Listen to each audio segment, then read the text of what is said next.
Imagine करो तुम्हारी voice एक ऐसी मेलोडी है जिसके चलते हर एक सॉन्ग का वायरल पार्ट तुम्हारा वर्ड्स बन जाता है। ये कहानी है एक ऐसी आवाज की जिसने एपी ढिल्लों को फर्स्ट ऑफ अ काइंड बनाया।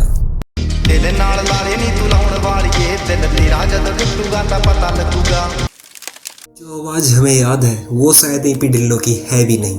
Brown Munde, excuses, desires, all of these song went viral due to only one thing which is hook. Hook मतलब गाने का वो पार्ट जो हमारी दिन रात की आदत बन जाए, उठते बैठते चलते फिरते दिमाग में वही गुनगुनाते रहना। एपी ढिल्लों ने साउंड बनाया बट कोई था जिसने उन सब गानों को एक याद बनाकर रख दिया। गुरिंदर गिल, जीजी द ओजी। वक्त था जब एपी ढिल्लों और गुरिंदर गिल का नाम साथ साथ लिया जाता था।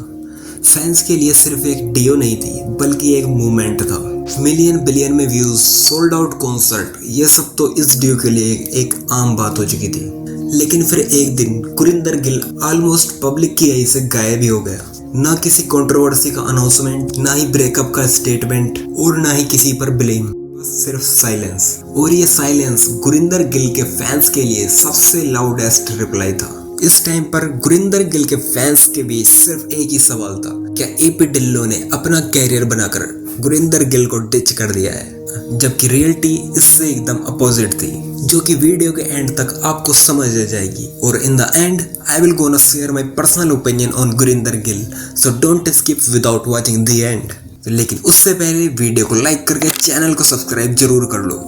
2020 और 21 में सिर्फ दो ही नाम पीक पर थे, गुरिंदर गिल और एपी ढिल्लों। इन दोनों की ड्यू ने बहुत सारे वायरल सॉन्ग्स दिए, like brown Munde, excuses, desires, etc। और ये ऐसे सॉन्ग हैं जो आज भी लोगों की जुबान पर तोते की तरह रटे हुए हैं। दोनों आर्टिस्ट को बराबर प्यार मिल रहा था, लेकिन कुछ फैंस के लिए तो गुरिंदर गिल सिर्फ एक फीचर आर्टिस्ट नहीं था कि वो मानते हैं कि गुरिंदर गिल की काम वॉइस ने इस ग्रुप को इतनी ज्यादा रिकॉग्नाइजेशन दी है। लेकिन जैसे जैसे टाइम बीतता गया, स्पॉटलाइट धीरे धीरे एपी ढिल्लों के पास चलती गई।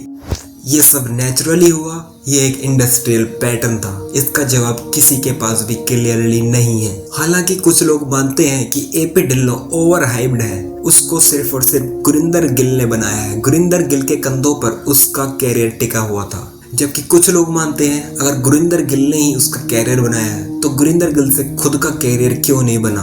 दोनों आर्टिस्ट पर दोनों मिक्स तरह के ओपिनियंस अवेलेबल हैं। आज भी दोनों आर्टिस्ट के फैन दो ग्रुपों में बटे हुए हैं। कुछ मानते हैं कि गुरिंदर गिल को उतना रिकॉग्नाइजेशन नहीं मिला जितना मिलना चाहिए था, जबकि कुछ एपी ढिल्लों को सपोर्ट करते हुए कहते हैं कि हर आर्टिस्ट अपना अलग पाथ चुनता है और उस पाथ को चूज करने के पीछे उसका अपना पर्सनल रीजन होता है। लेकिन एक बात मैं बोलना चाहूंगा जिसको शायद ही कोई डिसएग्री करे, कि गुरिंदर गिल के बिना वो वाला डियो, वो वाला एरा, 2020-21 वाला एरा शायद ही कभी आता। And as far as I think दोनों ही आर्टिस्ट के फैन भी इस बात को मानते हैं, तभी इसलिए दोनों के कमेंट्स में सिर्फ एक ही कमेंट ज्यादातर देखने को मिलता है, one last collab together. So Gurinder Gill मेरे भाई, you are the top, you are the fame.